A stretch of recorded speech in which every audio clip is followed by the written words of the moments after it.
আমি তাকে বলেছি যে তুমি ভালো পথে ফিরে এসো।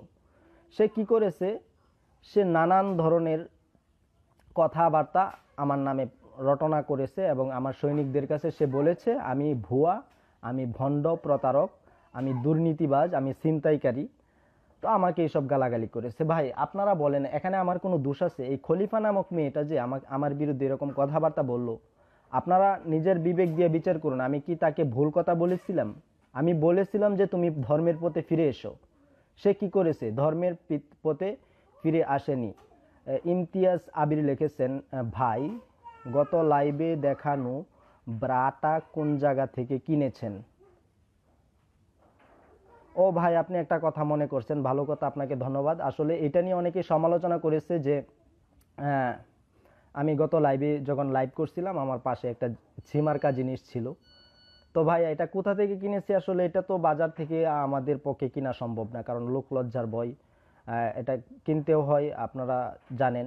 তো কিনতে যেহেতু হয় সেজন্য আমি এক কাজ করছি, ওই এই জিনিস আবার এক অনলাইন প্রোডাক্ট সেল পেজ আর কি। পেজটার নাম হচ্ছে আপনার চিটাগং বাজার। এই চিটাগং বাজারে আমি এটা তাদেরকে পুরুত করে অর্ডার দিয়ে দিচ্ছি। অর্ডার পাওয়ার পর তারা বলতেছে ভাই এই জিনিস কার জন্য? আমি বলছি ভাই আপনারা এটা কার জন্য দিবেন সেটা তো জানার বিষয় না, সাইজ কত, আর সাইজ অনেক লজ্জা পেয়ে আমি বলছি। তারপরে তারা এটা দিচ্ছে। যাই হোক জিনিসটা খুব ভালো পাইছি, এটা আপনাদের সামনে ভুলে চলে এসেছিল। ধন্যবাদ চিটাগং বাজারকে আপনারা। তারপরেও শালারা আপনার খুব বাজে বিহেভ করছে। নাউজুবিল্লাহ মার্কা মেসেজও করেছিল, আমাকে জিজ্ঞেস করছে এই জিনিস কার জন্য কিনছেন। যাই হোক এখন আমি আপনাদের কিছু কমেন্ট অবশ্যই পড়ব। তারপরে আপনাদেরকে আমি বলছিলাম ভাই, যেহেতু আমার অনেক সৈনিক এখানে উপস্থিত নেই, যেখানে আমার 5-6 হাজার সৈনিক আছে সেখানে মাত্র 136 জন সৈনিক। তো প্রিয় সৈনিকগণ আপনারা অবশ্যই উপস্থিত হওয়ার জন্য প্লিজ আপনারা একটা শেয়ার করে দেন। আমি জীবনে আপনাকে এই বিষয়ে অনুরোধ করি নাই, সৈনিকের উপর চাপ দেই নাই। যেহেতু আপনারা সৈনিকগণ আমার পেজের প্রথম লাইভ, সেই জন্য আপনারা করবেন। আবির হোসেন লিখেছেন, ভাই আমি বক্সে সাউন্ড বাড়াইয়া দিয়ে লাইভ দেখতেছি। ভাই আপনি লাইভ যে দেখতেছেন বক্সে সাউন্ড বাড়াইয়া দিয়ে, সেতে করে আপনারই ক্ষতি হবে। দেখা গেছে যে আমার হুঙ্কারে আশেপাশের মানুষ তাদের যন্ত্রণা হবে, তারা করতে পারবে, বিপদে পড়বে। তারপরে আহমেদ মুক্তাফি রুহান লিখছেন, আমি প্রকৃত এনামুলিয়ান এবং এনাম সেনাবাহিনীর সংগঠক। প্রিয় সংগঠক সেনা প্রধান আপনাকে ধন্যবাদ।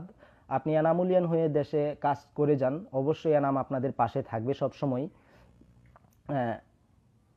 আবির রাফসান বল্টন লিখেছেন, বৃষ্টির দিনে ভুনা কিশোরী খান নাকি? বুনা কিশোরী? ভাই কিশোরী কেন খাবো? এটা কোন ধরনের কথাবার্তা?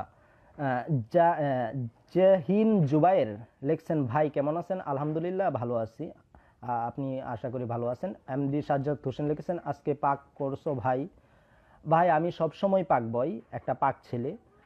এবং এটা নিয়ে অনেকেই সমালোচনা করেছে যে পাক জিনিস নাকি নাউজুবিল্লাহ মার্কা। কেন ভাই আমি পাক বয় হতে আপনাদের নাউজুবিল্লাহ, আপনাদের বিবেকে বাদে কিসের জন্য? আরেকটা কথা বলছিলাম গত লাইভে যে আমি মেশিনের হ্যান্ডেল মারছি, এটা নিয়েও আপনারা বাড়াবাড়ি শুরু করছেন। এটা কোন ধরনের কথাবার্তা ভাই? আমি হ্যান্ডেল, আপনারা হ্যান্ডেল মারেন নাই কখনো? এটা আপনারাও তো অবশ্যই হ্যান্ডেল মারছেন, বুকে হাত দিয়ে বলতে পারবেন যে হ্যান্ডেল মারেন নাই? তাহলে আমি ছোটকালে মেশিন স্টার্ট করছি, আপনারাও তো এরকম ট্রাক্টর ইঞ্জিনের করছেন। এমডি সাকিব লিখেছেন, এনাম ভাই আমি ডাক্তার সাবরিনাকে বিবাহ, এনাম ভাই আপনি ডাক্তার সাবরিনাকে বিবাহ করুন। ভাই আমি নাউজুবিল্লাহ মার্কা মেয়েকে বিবাহ কেন করব? সে একটা অকাম